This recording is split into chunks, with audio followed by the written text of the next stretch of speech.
ಎಲ್ರಿಗೂ ನಮಸ್ಕಾರ. ನಾನು ಡಾಕ್ಟರ್ ವೆಂಕಟರಮಣ ಹೆಗಡೆ, ವೇದ ವೆಲ್ನೆಸ್ ಸೆಂಟರ್, ನಿಸರ್ಗ ಮನೆ, ಶಿರ್ಸಿ. ಆತ್ಮೀಯ ವೀಕ್ಷಕರೇ, ಮೆಂತೆ ಭಾಳ ಉಪಯುಕ್ತವಾದಂಥ ಆಹಾರ ಔಷಧಿ.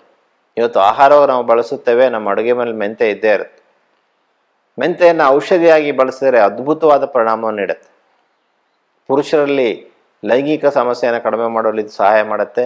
ಡಯಾಬಿಟಿಸನ್ನು ಹತೋಟಿ ಮಾಡಲು ಸಹಾಯ ಮಾಡುತ್ತೆ. ಮಲಬದ್ಧತೆಯನ್ನು ಕಡಿಮೆ ಮಾಡಲು ಸಹಾಯ ಮಾಡುತ್ತೆ. ಸೊ ಮೆಂತೆಗೆ ತುಂಬ ಅನುಕೂಲಕಾರಿ ಪ್ರಯೋಜನಗಳಿವೆ.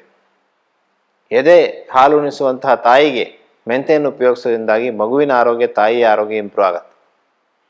ಹೀಗೆ ಹಲವಾರು ಪ್ರಯೋಜನಗಳನ್ನು ಮೆಂತೆ ಹೊಂದಿದೆ. ಮೆಂತೆಯನ್ನು ಒಂದು ರಾತ್ರಿ ನೆನೆಸಿಟ್ಟು ನೆಕ್ಸ್ಟ್ ಡೇ ಅದನ್ನು ಒಂದು ಬಟ್ಟೆಯಲ್ಲಿ ಕಟ್ಟಿಟ್ಟರೆ ಒಳ್ಳೆ ಮೊಳಕೆ ಬರುತ್ತೆ, ಕಹಿ ಆಗೋದಿಲ್ಲ. ಸೊ ಆ ಮೆಂತೆಯನ್ನು ತಿನ್ನೋದ್ರಿಂದಾಗಿ ನಮ್ಮ ಆರೋಗ್ಯ ಇಂಪ್ರೂವ್ ಆಗುತ್ತೆ, ಮಲಬದ್ಧತೆ ಕಡಿಮೆ ಆಗುತ್ತೆ, ಮಧುಮೇಹ ಹತೋಟಿಗೆ ಬರುತ್ತೆ, ಹೊಟ್ಟೆ ಬೊಜ್ಜು ಕಡಿಮೆ ಆಗಲಿಕ್ಕೆ ಸಹಾಯ ಆಗುತ್ತೆ, ಫ್ಯಾಟಿ ಲಿವರ್ ಕಡಿಮೆ ಆಗುತ್ತೆ. ಸೊ ಹಾಗಾಗಿ ಮೆಂತೆಯನ್ನು ಉಪಯೋಗಿಸುವಂಥ ಹವ್ಯಾಸವನ್ನು ಬೆಳೆಸಬೇಕು. ಸಮ ಪ್ರಮಾಣದಲ್ಲಿ ಮೆಂತೆ ಮತ್ತು ಅರಿಶಿಣವನ್ನು ಪುಡಿ ಮಾಡಿಕೊಂಡು ಆ ಪುಡಿಯನ್ನು ನೀವು ಬೆಳಗ್ಗೆ ಖಾಲಿ ಹೊಟ್ಟೆಯಲ್ಲಿ 1 ಗ್ಲಾಸ್ ನೀರಿಗೆ ಒಂದು ಚಮಚದಷ್ಟು ಹಾಕ್ಕೊಂಡು ಕುಡಿಯೋದ್ರಿಂದಾಗಿ ತುಂಬ ಅನುಕೂಲ ಆಗುತ್ತೆ. ನಮ್ಮ ಮಧುಮೇಹವು ಹತೋಟಿಗೆ ಬರುತ್ತೆ, ಜೊತೆಗೆ ಚರ್ಮದ ಕಾಯಿಲೆಗಳು ಹತೋಟಿಗೆ ಬರುತ್ತೆ. ಈ ತುರಿಕೆ ಇದೆಲ್ಲ ನಿಯಂತ್ರಣ ಮಾಡಲಿಕ್ಕೆ ಸಹಾಯ ಆಗುತ್ತೆ, ದೇಹ ಶುದ್ಧಿ ಆಗುತ್ತೆ. ಸೊ ಹಾಗಾಗಿ ಮೆಂತೆ ಅತ್ಯಂತ ಅನುಕೂಲಕಾರಿ. ಈ ಮೆಂತೆಗೆ ಬೊಜ್ಜನ್ನು ಕರಗಿಸುವಂಥ ವಿಶೇಷವಾದ ಗುಣವಿದೆ ಆತ್ಮೀಯ.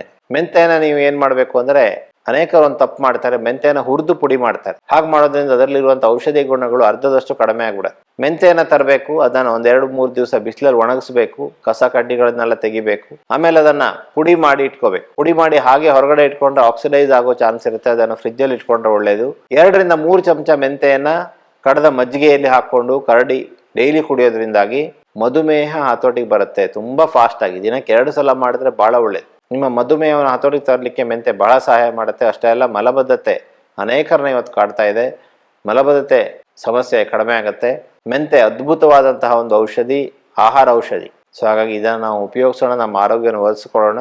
ಮೆಂತೆ ಎಣ್ಣೆ. ಸೊ ಮೆಂತೆಯನ್ನು ನೀವು ಮೆಂತೆ ಕಾಳುಗಳನ್ನು ಕೊಕೊನಟ್ ಆಯಿಲಲ್ಲಿ ಒಂದು 25-30 ಮೆಂತೆಯನ್ನು 1 ಗ್ಲಾಸ್ ಕೊಕೊನಟ್ ಆಯಿಲಲ್ಲಿ ಹಾಕಿ 1 ವಾರ ಕಾಲ ಬಿಸಿಲಲ್ಲಿ ಇಡಬೇಕು. ಸೊ ಸಂಜೆ ತಂದಿಡಬೇಕು, ಬೆಳಗ್ಗೆ ಬಿಸಿಲಲ್ಲಿ ಇಡಬೇಕು. ನಾವು ಮೆಂತೆ ಎಣ್ಣೆ ರೆಡಿ ಆಗುತ್ತೆ.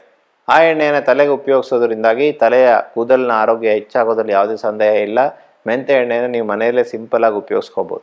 ಮೆಂತೆ ಕಂಡೀಷ್ನರ್. ಸೊ ಮೆಂತೆಯನ್ನು ರಾತ್ರಿ ನೀರಲ್ಲಿ ನೆನೆಸಿಟ್ಟು ಬೆಳಗ್ಗೆ ಅದನ್ನು ರುಬ್ಬಿ ಪೇಸ್ಟ್ ಮಾಡಿಕೊಂಡು ಫುಲ್ ತಲೆಗೆ ಹಚ್ಚಿ ಒಂದು ಅರ್ಧ ಗಂಟೆ ನಂತರ ತಲೆ ಸ್ನಾನ ಮಾಡೋದ್ರಿಂದಾಗಿ ಒಳ್ಳೆ ಕಂಡೀಷ್ನರ್ ಆಗಿ ಕೆಲಸ ಮಾಡುತ್ತೆ. ಕೂದಲು ತುಂಬ ಸಾಫ್ಟ್ ಆಗುತ್ತೆ, ಕೂದಲಿನ ಆರೋಗ್ಯ ವೃದ್ಧಿ ಆಗೋದ್ರಲ್ಲಿ ಯಾವುದೇ ಸಂದೇಹ ಇಲ್ಲ.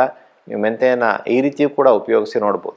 ಮೆಂತೆಯನ್ನು ಉಪಯೋಗಿಸುವಾಗ ಒಂದು ಗಮನದಲ್ಲಿ ಇಟ್ಕೋಬೇಕು, ಮೂರಲ್ಲಿ ಕೆಲವು ಜನರಿಗೆ ರಕ್ತ ಬರ್ತಾ ಇರುತ್ತೆ ಪದೇ ಪದೇ. ಅಂಥವರು ಅತಿಯಾಗಿ ಋತುಸ್ರಾವ ಆದಾಗ ರಕ್ತ ಹೋಗುವಂತಹ ಒಂದು ಸಮಸ್ಯೆ ಇದ್ದಂಥವರು ಈ ಮೆಂತೆಯನ್ನು ಜಾಸ್ತಿ ಉಪಯೋಗಿಸ್ಬಾರ್ದು. ಸ್ವಲ್ಪ ಪ್ರಮಾಣದಲ್ಲಿ 1 ಚಮಚ ಅಷ್ಟೇ ಪರ್ ಡೇ ಉಪಯೋಗಿಸ್ಬೋದು. ಜಾಸ್ತಿ ಉಪಯೋಗಿಸಿದ್ರೆ ಈ ಪ್ರಮಾಣ ಇನ್ನೂ ಈ ಸಮಸ್ಯೆ ಉಲ್ಬಣವಾಗುವಂಥ ಚಾನ್ಸಸ್ ಇರುತ್ತೆ. ಸೊ ಹಾಗಾದರೆ ಮೆಂತೆಯಿಂದ ಪರಿಪೂರ್ಣ ಆರೋಗ್ಯವನ್ನು ಪಡ್ಕೊಳ್ಳಿಕ್ಕೆ ನಿಮಗೆ ಸಾಧ್ಯ ಇದೆ.